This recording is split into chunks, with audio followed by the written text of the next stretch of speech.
Hello my Scrappy friends, it is Jess here from the Scrappy Sisters and thank you for joining me for a Kitaholic Kits design team layout. I absolutely adored the circle page the second I saw it and I knew I wanted it to be an entire background. Actually, I had that problem with a lot of papers in this kit. I didn't want to cut them up at all. I just wanted the entire 12 by 12 to be a background. But what I did do with this one is I felt that it needed a little bit of a zing, a little bit of a pop.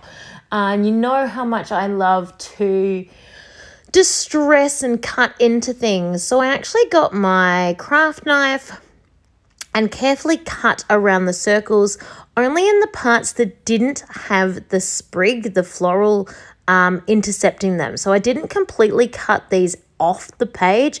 I just sort of cut the slits around the little sprigs of leaves. Once I had done that, I then distressed up those edges with my craft knife or my scissors, depending on how teeny tiny or large the opening was. And as you could see earlier, I backed it onto a plain, oh, not a plain, it was actually a pattern piece of paper as well, but I was aiming for a color that complemented. And it's kind of that tealy green color, just so that when it pokes through behind the distressed sections of the circle, you can see that little bit of color. I could have chosen white or really any other color to complement the page, but I really liked the look of that green just peeping through underneath. My title for this one is Unbelievable Moments.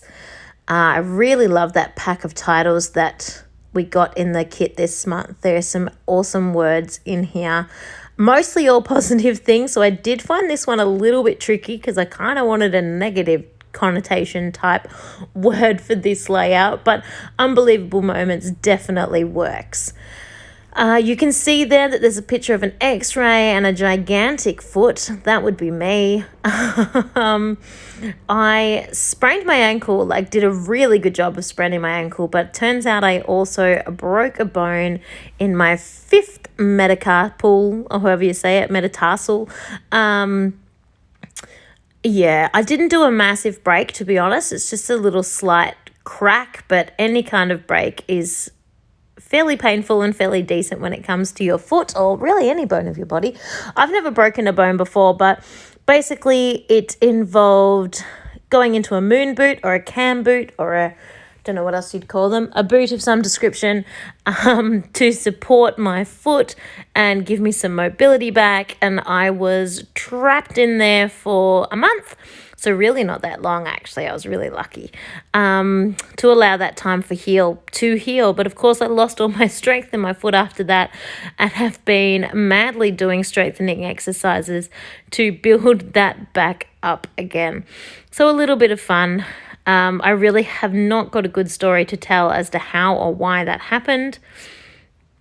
Basically, if I was young and fit and energetic again, I highly doubt it would have happened at all. It's called a Jones fracture, and it's quite common in sports people, which is absolutely not me.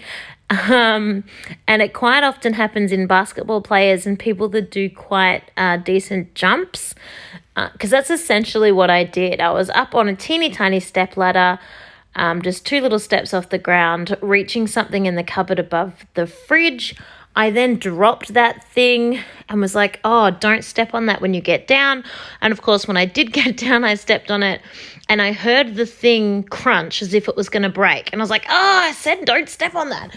And I did a little jump, a little skip to get off said thing quickly in the hopes that I hadn't broken it. And it was that landing. So it wasn't the specifically getting down off the step ladder, but because I wasn't steady on both my feet when I then did my little jump, that little skip and a hop, I literally just landed on my foot sideways, just kind of rolled my ankle and landed on it sideways, which, we actually do more often than we should anyway. But because there was a jump involved, when I landed, I fully clunked onto my foot, and then hence the really decent rolled ankle, strained ligaments and the crack in the bone. But Anyway, I have now spent nearly the entire voiceover telling you that silly story and not talking to you about what I am doing. You can see that I've put 2 clusters on either side of my photos, and now I'm kind of going a little bit circle crazy. And the whole point of this sticker sneeze of circleness was just to build those circles that are already featured on the page that I have spent that time distressing and kind of, intensify them. Show that they were like, really, this really is a circle layout. It was a very deliberate purpose of putting all these stickers everywhere. And as you can see, as I keep going, I hope you're noticing that it's not really a sticker sneeze.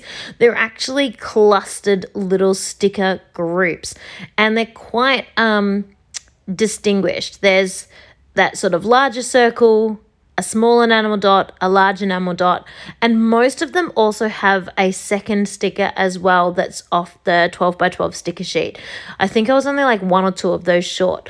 So it was very deliberate in the way that I built those sort of sticker clusters in and around each of the distressed circles. Yes. So I hope you have enjoyed watching this process video and listening to me ramble on about the story of my foot. I really enjoyed creating this layout, and I really loved featuring the 12 by 12 sticker sheet because, of course, that's where all these embellishments came from today, apart from the title. So thank you so much for joining me. I hope you have enjoyed this process video, and I'll see you again soon. Bye.